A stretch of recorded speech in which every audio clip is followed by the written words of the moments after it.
Bienvenue à tous ceux qui nous rejoignent. Alors, on voit que c'est une fête aujourd'hui. Alors, il y a plein de raisons de faire la fête dans la vie, mais voilà, celle-ci, elle est un peu spéciale. Alors, tous les dimanches, comme le disait Myrina tout à l'heure, c'est vrai que nous fêtons ce qui est au centre de la foi chrétienne. Jésus-Christ mort et ressuscité pour nous, le fait que nous soyons de nouveau réconciliés avec le Père dans les cieux, et aussi la venue du Saint-Esprit sur l'Église, qui est la condition même de l'Église.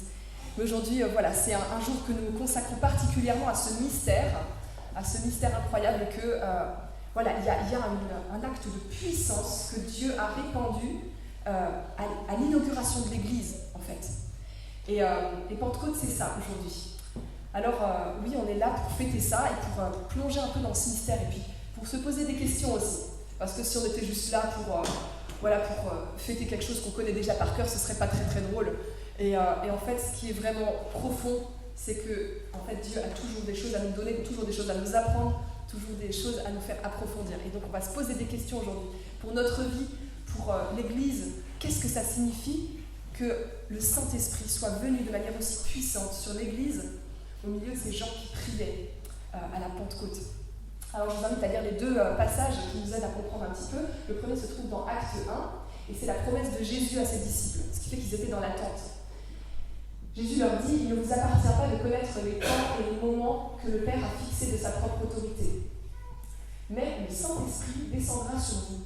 Vous recevrez sa puissance et vous serez les témoins à Jérusalem, dans toute la Judée et la Samarie, et jusqu'au bout du monde. » Après ces mots, ils le virent s'élever dans les airs et un nuage le cacha à leur vue.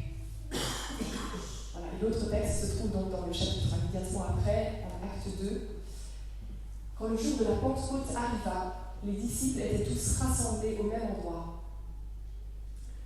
Tout à coup, un grand bruit survint du ciel. C'était comme si un violent coup de vent s'abattait sur eux et remplissait toute la maison où ils se trouvaient assis. Au même moment, ils virent apparaître des sortes de langues qui ressemblaient à des flamèches. Elles se séparèrent et allèrent se poser sur la tête de chacun d'eux. Aussitôt, ils furent tous remplis du Saint-Esprit et commencèrent à parler dans différentes langues, chacun s'exprimant comme le Saint-Esprit lui donnait de le faire. Or, à ce moment-là, des Juifs pieux, venus de toutes les nations du monde, séjournaient à Jérusalem.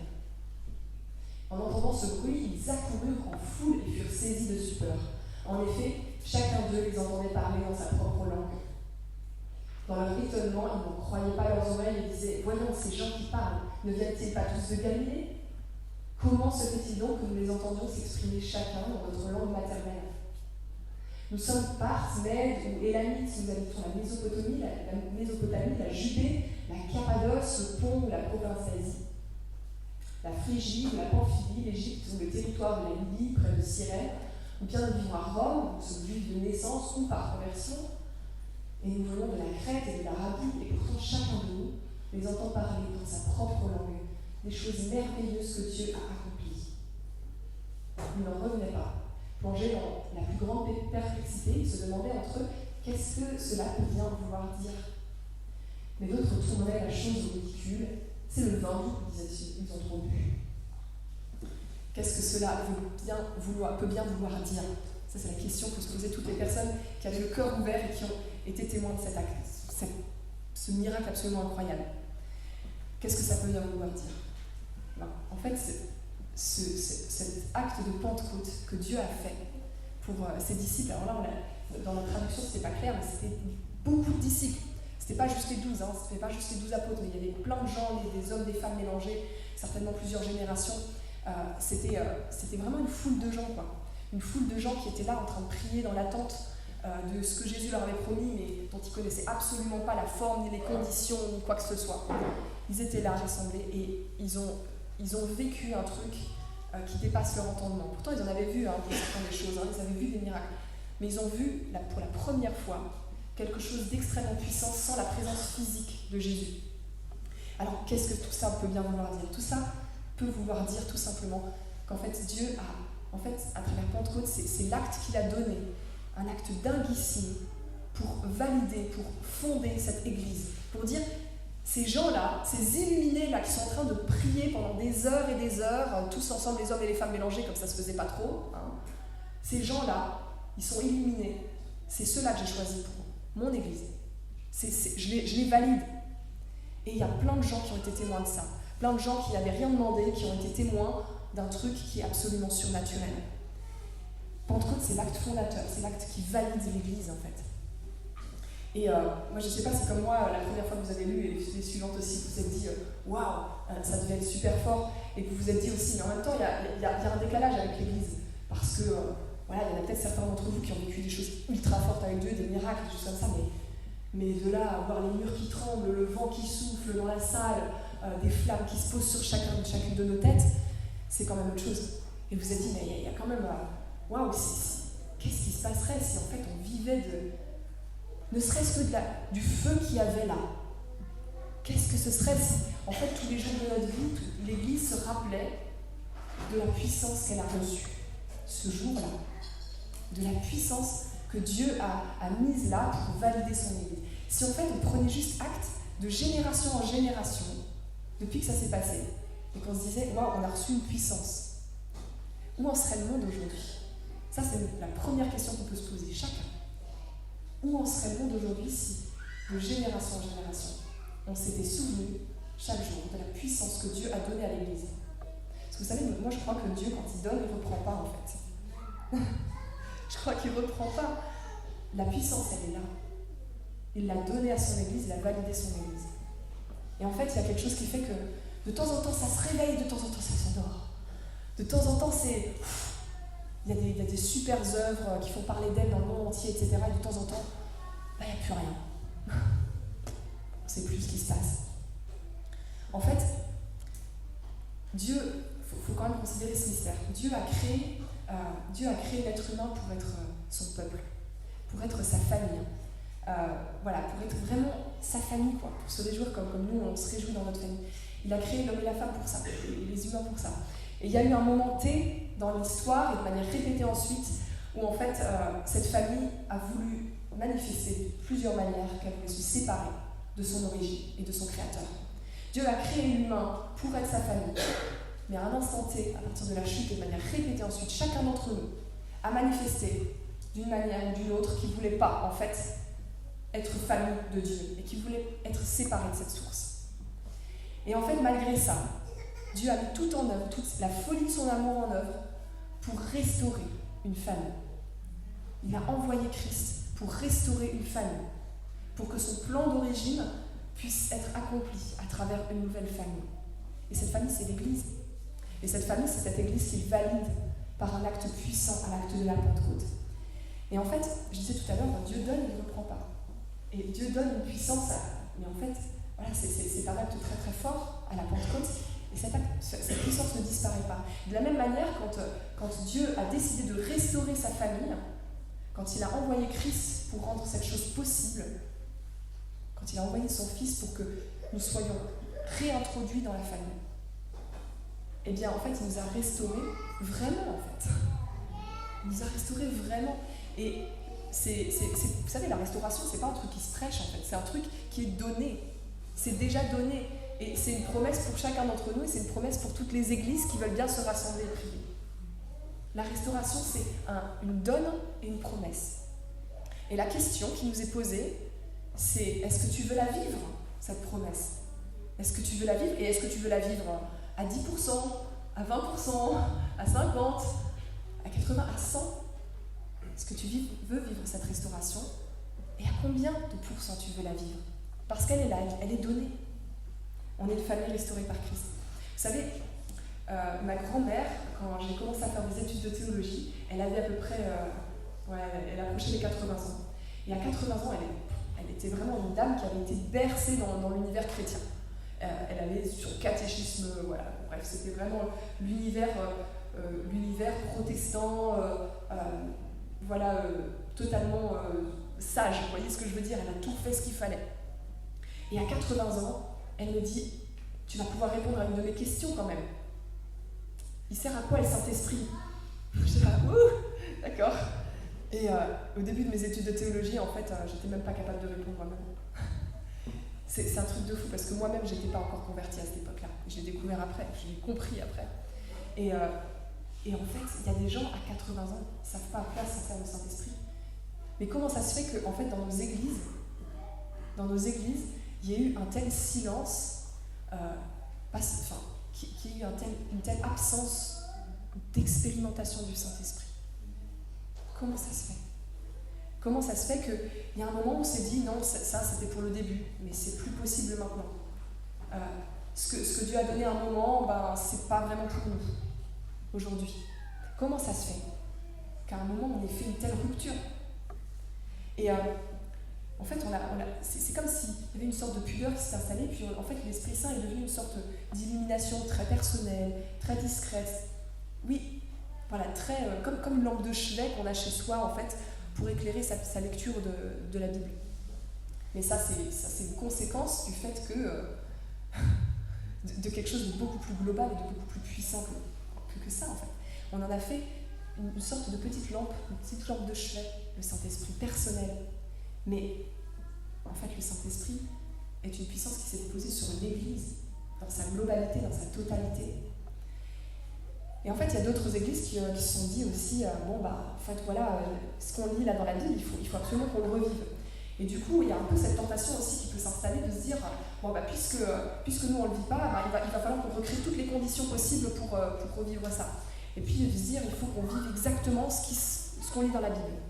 Et moi, j'ai participé, comme vous sans doute, comme certains d'entre vous, à des conventions où on était trop bien, tout le monde parlait en langue, tout le monde était là dans l'extase, il y avait une louange hyper forte. Et puis chacun dit à son voisin, waouh, franchement, j'ai trop senti le Saint-Esprit là. Ouais, moi aussi je l'ai senti, mais c'était le caisson de basse en fait. C'était pas le Saint-Esprit, c'était le caisson de basse. Vous savez, il n'y avait pas de caisson de basse en acte 1 avec les apôtres. Il n'y avait pas de caisson de basse, il n'y avait pas de musique à fond, mais les murs ils ont tremblé quand même. Parce qu'en fait, il y a deux réflexes qui se créent en nous quand il y a un truc qui nous paraît impossible et qui l'est en fait. Parce qu'un tel don du Saint-Esprit, une telle puissance du Saint-Esprit, c'est quelque chose qui est, oui, il faut le dire, c'est loin de nous, on ne marche pas. La foi, non pas par la vue, c'est quelque chose qui est étranger à notre vie quotidienne. Et quand on voit ça, on a deux réflexes. Soit le réflexe, c'est de se dire, en fait, c'est pas vraiment pour nous. Soit il y a un premier réflexe qui vise à dire, en fait, c'était des carabistouilles. Ça, on laisse tomber. Mais chez les chrétiens, on se dit, c'est pas pour nous. Ou alors on se dit, il va falloir qu'on copie un peu le truc, quoi. Il va falloir qu'on recrée une sorte de vibe d'ambiance dans laquelle on a l'impression qu'il y a le miracle. Mais ça, c'est hyper dangereux. Et en fait, dans Acte 1, il n'y avait pas de conditions, il n'y avait pas d'ambiance, il n'y avait rien du tout. Il y avait juste la prière fervente de quelques illuminés qui étaient là, qui priaient des heures et des heures dans des supplications, à genoux, dans l'attente. Et ils ont patienté. Et ils ont persévéré. Vous savez, les moments où j'ai été le plus exaucée, moi, personnellement, c'est des moments où j'étais avec mes frères et sœurs, où on a prié en église. En fait, on a fait du Saint-Esprit, on a fait de notre vie de prière, de notre vie de communication avec Dieu, un truc très personnel, un truc très individuel. Genre, je veux que Dieu valide ma vie, je veux que Dieu me donne des miracles pour ma vie professionnelle, pour ma vie familiale. C'est bien tout ça. Mais on l'a déconnecté de cette réalité très simple, que en fait, le Saint-Esprit est donné à l'Église. Et que notre vie de prière, c'est ce que dit Jésus en Matthieu 18, 20. Il dit, là où 2 ou 3 sont réunis en mon nom, je suis au milieu d'eux. Il n'a pas dit 1, il a dit 2 ou 3. Ça ne veut pas dire que votre prière personnelle n'a pas d'efficacité, mais ça veut dire que votre prière, elle est d'abord connectée à la famille de Dieu. Parce que notre vocation à chacun, c'est d'appartenir à la famille de Dieu. À cette famille que Dieu a restaurée par son Fils. En fait, le but de Jésus, c'est l'Église. Le but de Jésus, c'est l'Église. Et c'est que chacun de nous se sente à sa place, en fait. Que tu te sentes, que je me sente à ma place là où tu es, au milieu des frères et sœurs, au milieu des autres disciples. Et en fait, le scandale, en fait, c'est que souvent on ne l'est pas. Et si on ne l'est pas, en réalité, c'est qu'on ne vit pas notre restauration à 100%. C'est vrai, c'est qu'on ne vit pas notre restauration pleinement. On a beau avoir reçu Jésus dans sa vie, si on n'est pas à l'aise au milieu des autres disciples, c'est que dans notre restauration, il y a encore quelque chose à compléter. Vous êtes d'accord avec ça? Mais c'est pas en fuyant que ça va s'arranger. C'est pas en se retirant, non, je me sens vraiment trop à l'aise, trop pas à l'aise. là un tel il est colérique, un tel il n'a pas réglé son péché, moi je veux un environnement sécure, parfait, machin. Donc je me retire. Mauvais raisonnement. C'est pas en fuyant que ça va s'arranger. Si on n'est pas à l'aise, ni avec la sainteté des autres, ni avec leur péché qui est juste différent d'une autre, ça veut dire qu'on ne vit pas notre restauration. On ne vit pas notre restauration. Parce que nous sommes des êtres restaurés qui de temps en temps pêchent. C'est ça la réalité en fait. C'est ça la réalité. Et en fait, de jour en jour, notre but est de viser un peu plus pleinement cette restauration qui nous est promise, qui est donnée, qui est actée à chacun d'entre nous. Vous savez, il y a cette mauvaise interprétation de ce verset où Jésus dit quand tu veux prier, retire-toi dans un lieu secret, ferme la porte, et ton Père qui voit dans le secret, etc. Et ce verset a été une sorte de légitimation pour se couper des églises. Ah mais Jésus il l'a dit, c'est bon, je peux m'enfermer chez moi et c'est bon, je suis chrétien. Non mais en fait à la base, il a dit ça aux religieux qui utilisaient les apparats extérieurs pour justifier une gloriole humaine, pour justifier un état humain. Ça n'avait rien à voir avec le fait que la prière est profondément l'appel et la communication de la famille de Dieu avec son Père. Ça reste la réalité. Ce verset-là, en fait, il est juste pour dire ta vie personnelle, elle doit être dans l'humilité et elle doit être dans le reflet de ce que la famille de Dieu, elle est. Mais ça ne veut pas dire que tu dois aller te cacher et fuir la famille de Dieu. Et ça, c'est hyper important. En fait, si tu considères ta vie de prière avec tes frères et tes sœurs au sein d'une église, moi, je crois que le miracle, il sera exactement sur mesure pour ton église. Moi, je crois que exactement comme les premiers apôtres, avec toutes les femmes, toutes les générations qui étaient là mélangées, ils ont juste prié, ils ont juste attendu un truc qu'ils ne savaient pas. Ils ne savaient pas quelle forme ça prendrait, ils ne savaient pas ce que ce serait le Saint-Esprit. C'est quoi le Saint-Esprit? Ils en avaient vaguement une idée, mais c'est comme nous finalement. On ne sait pas, il y a un mystère profond sur qui il est. Mais pourtant, ils ont attendu, ils ont persévéré dans la prière. C'est la seule chose qu'ils ont faite, avec la confiance et la foi. Et Dieu a répondu pour eux. Et leur a donné un acte tellement puissant que tous ceux qui étaient autour, tous ceux qui devaient, en fait, qui avaient le cœur ouvert et qui étaient en fait destinés à entendre aujourd'hui l'appel de Dieu, l'entendent. Et voilà, tout simplement. Et je suis persuadée que chacune de nos assemblées à travers le monde, chacune de nos églises, eh bien, si elle se met en prière comme ça, si elle se met en prière dans la persévérance en se disant, bon, on attend un truc, on ne sait pas exactement quoi, mais on est tous acteurs du truc. On est tous acteurs. On est tous à fond dedans. Et bien Dieu va donner un miracle qui est exactement sur mesure pour chacune de ces assemblées. Amen. Et en fait, je termine avec cette banalité que, en fait, le lieu dans lequel et par lequel tu peux redonner vie à toutes les saines aspirations et à toutes les saintes aspirations que Dieu a mis en toi, eh bien, c'est d'abord l'Église. Parce que l'Église est ce laboratoire d'expérimentation du royaume, en fait. Et en fait, en nous, en chacun d'entre nous, il y a des bonnes aspirations. Il y a aussi des choses, comme on disait, qui dysfonctionnent, mais il y a des bonnes choses que Dieu a profondément restaurées en Christ. Et c'est une promesse, et c'est disponible. Et toutes ces choses que Dieu a restaurées dans chacun d'entre nous, eh bien, vu qu'elles sont au service du peuple de Dieu, eh bien, c'est dans le peuple de Dieu qu'elles trouvent leur plein accomplissement. Et c'est le lieu le plus adéquat pour que toutes nos saines aspirations, toutes nos capacités, tous nos dons, tous nos appels puissent trouver un terrain d'application. C'est le lieu le plus adapté pour ça. Et vous savez, entreprendre, créer, être un frère, être un ami, faire des œuvres caritatives. En fait, moi, parfois je regarde et je me dis, mince, il y a plein de chrétiens, ils font ça très très bien dans le monde, en fait. Ils font ça très très bien dans leur métier, ou dans une association culturelle, dans une association caritative, ou ils le font avec des gens. Et en fait, ils le font beaucoup plus dans le monde que dans l'Église. Et le problème, c'est que la manière dont ils le font dans le monde, finalement, c'est toujours avec les filtres du monde. Et je me dis, mais en fait, ils trouveraient une sorte de tremplin absolument incroyable s'ils appliquaient ça dans l'Église, s'ils le mettaient au service de l'Église. Pourquoi ? Parce que ce serait plus simplement un chrétien isolé qui agit bien dans son coin. Ce serait un peuple qui se met en marche, en fait. Ce serait un peuple où chacun met ses forces en commun pour faire avancer le règne de Dieu, ça prendrait une envergure de fou quand même. Et je reviens à cette question, qu'est-ce qui se serait passé, qu'est-ce qui se passerait si de génération en génération, on se souvenait de la puissance que Dieu a donnée à son Église. Que nous mettions toutes les saines aspirations, toutes les saintes aspirations que Dieu a mis en chacun de nous, au service de ce peuple, au service de ce Dieu, au service de ce Père qui est dans les cieux et qui ne mérite que d'être connu à travers le monde, qui ne mérite que d'être aimé parce qu'il est l'amour. Et entreprendre, créer, être un frère, être un ami, faire des œuvres caritatives, toutes ces choses, en fait, on est appelé à le faire pour la gloire de Dieu. On est appelé à le faire sans filtre. Alors évidemment, on n'est pas appelé à le faire, vous savez, à la manière du monde. Vous savez, souvent, moi je connais aussi quelques assemblées où finalement on se dit bon, on va être une bonne entreprise finalement, on va appliquer tous les critères du monde, et finalement on va être une entreprise avec des règles et des principes qui ne heurtent pas trop, qui peuvent être cadrés par le monde, etc. etc. C'est pas de ça dont je parle. Quand on entreprend et quand on crée pour Christ, ça dépasse l'entendement, ça prend une tournure où les gens autour ils restent assis et se disent waouh, mais qu'est-ce qui est en train de se passer là?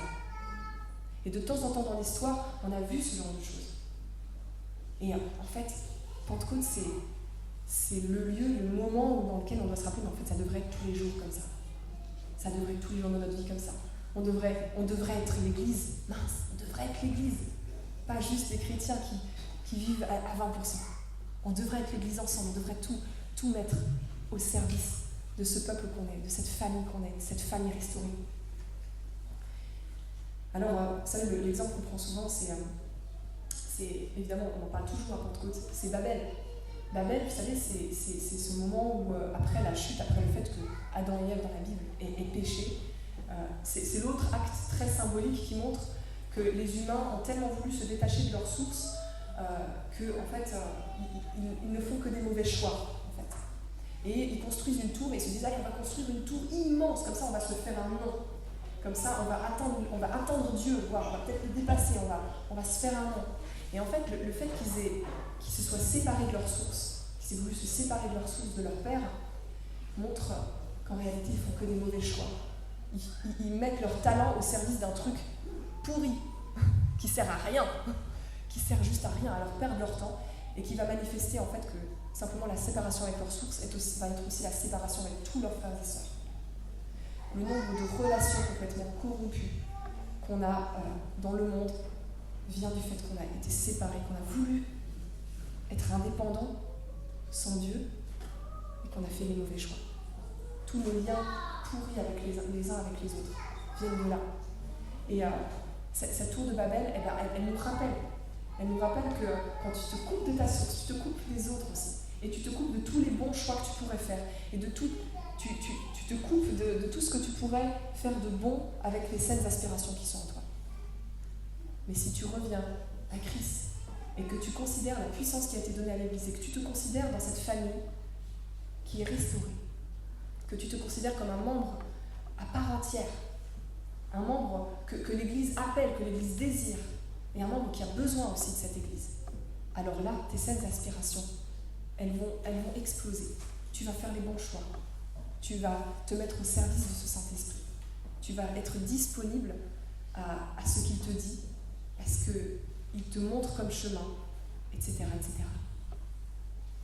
En fait, chacun de nous est un acteur et une condition de l'Église. Chacun de nous est vraiment une part essentielle de cette Église. Et évidemment, je ne veux pas dire que les gens qui actuellement ne sont pas dans une Église ne servent à rien pour Dieu. Je pense pas, je pense que Dieu se sert de chacun d'entre nous. Mais je pense que Pentecôte est là, peut-être aujourd'hui, il y a peut-être quelqu'un qui a besoin d'entendre. Enfin, aujourd'hui, c'est ton appel pour faire le pas d'après, en fait. C'est ton pas pour ne plus rester simplement chez toi et regarder des louanges chez toi et regarder des prédications chez toi. Mais c'est le moment pour rejoindre une assemblée.